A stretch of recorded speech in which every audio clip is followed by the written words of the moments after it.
Um, First of all, yeah, I have to say what a treat it's been to be here. Everybody should have a castle. And if possible, it should be peopled with the kinds of people that we've met here and been able to spend time with, which has been a real joy. Thank you, and thank you all for coming tonight. And I'll try and fight the birds. I have to change my glasses. This is I began as a historian. That was my subject at university, and I've spent most of my life telling imaginary stories. And I've always found that interaction between the historical and the fabulous to be very creative. The worlds that are made when those things mingle makes a third thing, which one might call art.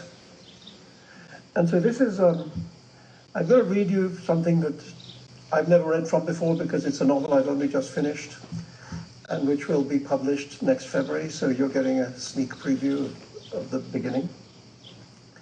And this is a novel which takes place, or pretends to take place, in a historical place in South India for 200 years, in the middle of the 14th to the middle of the 16th century.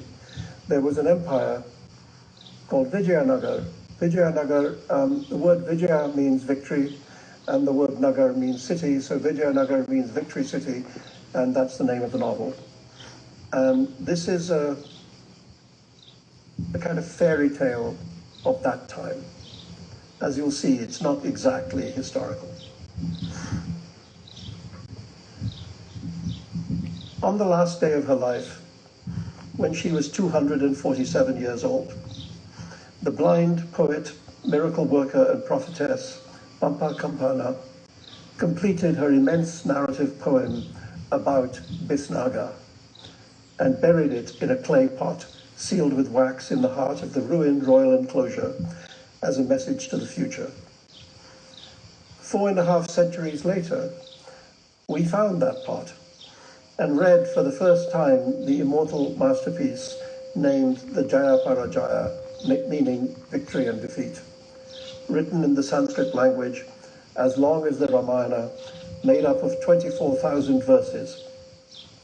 And we learned the secrets of the empire she had concealed from history for more than 160,000 days. We knew only the ruins that remained, and our memory of its history was ruined as well by the passage of time, the imperfections of memory, and the falsehoods of those who came after. As we read Pampa Kampana's book, the past was regained. The Bisnaga Empire was reborn as it truly had been. Its women warriors, its mountains of gold, its generosity of spirit and its times of mean-spiritedness, its weaknesses and its strengths. We heard for the first time, the full account of the kingdom that began and ended with a burning and a severed head. This is that story, retold in plainer language by the present author, who is neither a scholar nor a poet, but merely a spinner of yarns, and who offers this version for the simple entertainment and possible edification of today's readers, the old and the young, the educated and the not so educated, those in search of wisdom and those amused by folly, northerners and southerners, followers of different gods and of no gods, the broad-minded and the narrow-minded, men and women and members of the genders beyond and in between, scions of the nobility and rank commoners, good people and rogues, charlatans and foreigners, humble sages and egotistical fools. The story of Bisnaga began in the 14th century of the Common Era, in the south of what we now call India, Bharat, Hindustan.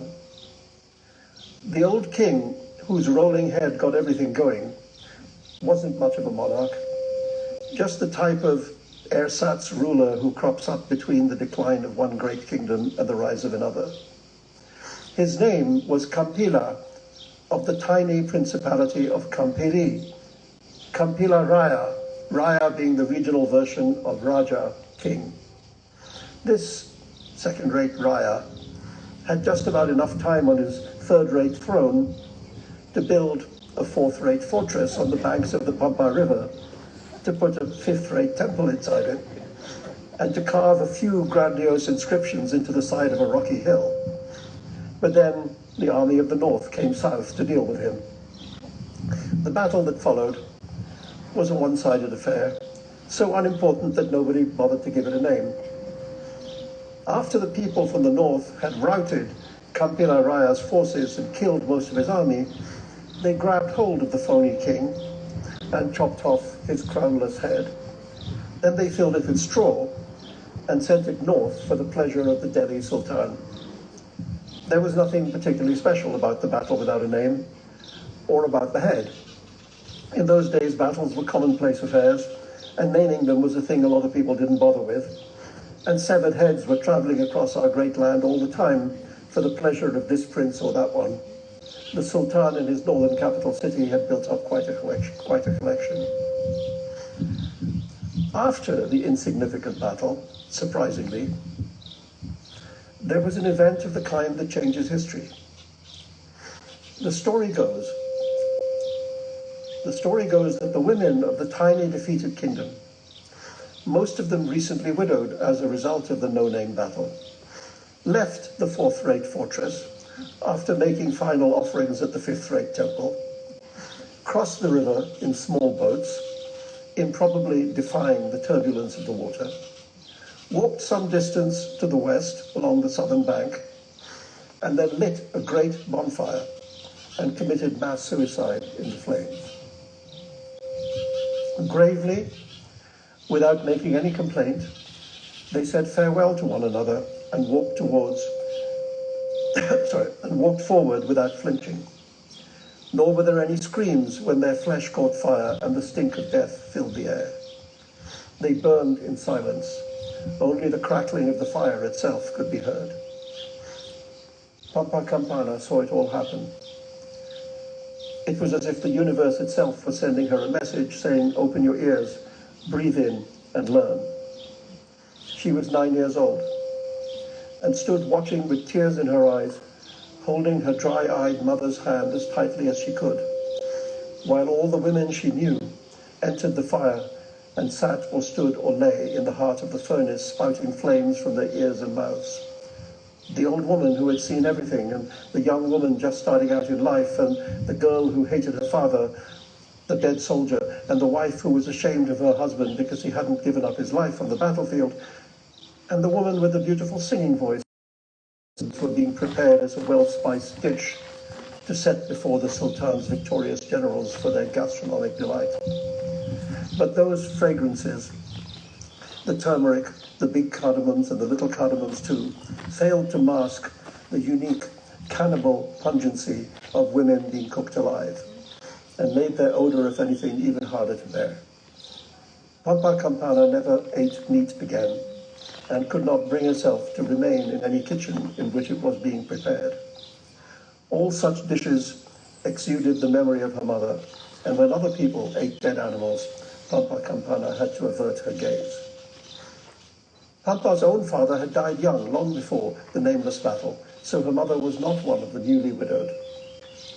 Arjuna Campana had died so long ago that Pampa had no memory of his face. All she knew about him was what Radha Campana had told her, that he had been a kind man, the well-loved potter of the town of Campili, and that he had encouraged his wife to learn the potter's art as well. So after he died, she took over his trade and proved to be more than his equal. Radha, in turn, had guided little Pampa's hands at the potter's wheel, and the child was already a skilled thrower of pots and bowls, and had learned an important lesson, which was that there was no such thing as men's work. Pampa Campana had believed that this would be her life, making beautiful things with her mother, side by side at the wheel. But that dream was over now. Her mother had let go of her hand and abandoned her to her fate. For a long moment, Pampa tried to convince herself that her mother was just being sociable and going along with the crowd, because she had always been a woman for whom the friendship of women was of paramount importance.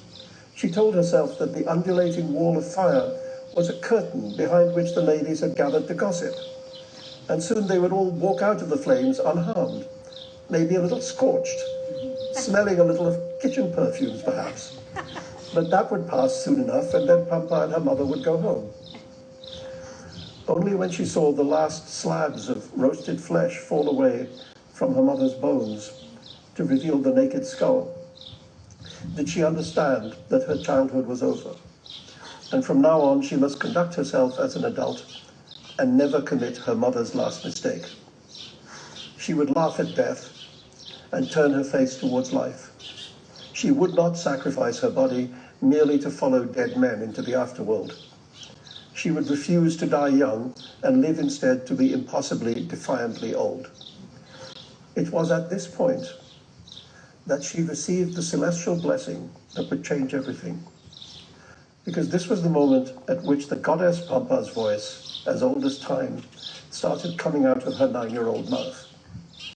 It was an enormous voice, like the thunder of a high waterfall booming in a valley of sweet echoes.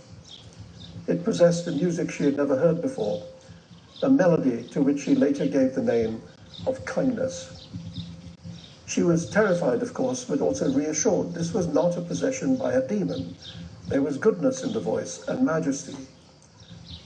Radha Kampana had once told her that two of the highest deities of the pantheon had spent the earliest days of their courtship near here by the angry waters of the rushing river.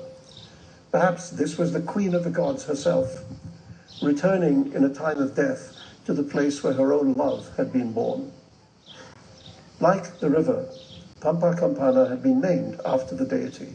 Pampa was one of the goddess Parvati's local names, and her lover Shiva, the mighty lord of the dance himself, had appeared to her here in his local three-eyed incarnation. So it all began to make sense. With a feeling of serene detachment, Pampa, the human being, began to listen to the words of Pampa, the goddess, coming out of her mouth. She had no more control over them than a member of the audience has over the monologue of the star, and her career as a prophet and miracle worker began. Physically, she didn't feel any different. There were no unpleasant side effects. She didn't tremble or feel faint or experience a hot flush or a cold sweat. She didn't froth at the mouth or fall down in an epileptic fit, as she had been led to believe could happen and had happened to other people in such cases. If anything, there was a great calm surrounding her, like a soft cloak, reassuring her that the world was still a good place and that things would work out well. From blood and fire, the goddess said, life and power will be born. In this exact place, a great city will rise, the wonder of the world, and its empire will last for more than 2 centuries. And you, the goddess, addressed Pampa Kampana directly, giving the young girl the unique experience of being personally spoken to by a supernatural stranger speaking through her own mouth. You will fight to make sure that no more women are ever burned in this fashion, and that men start considering women in new ways. And you will live just long enough to witness both your success and your failure, to see it all and tell its story, even though once you have finished telling it, you will die immediately and nobody will remember you for 450 years. In this way, Kampana learned that the deity's bounty was always a two-edged sword. She began to walk without knowing where she was going. If she had lived in our time, she might have said that the landscape looked like the surface of the moon. The pock-marked plains, the valleys of dirt, the rock piles, the emptiness, the sense of a melancholy void where burgeoning life should have been. But she had no sense of the moon as a place. To her, it was just a shining god in the sky.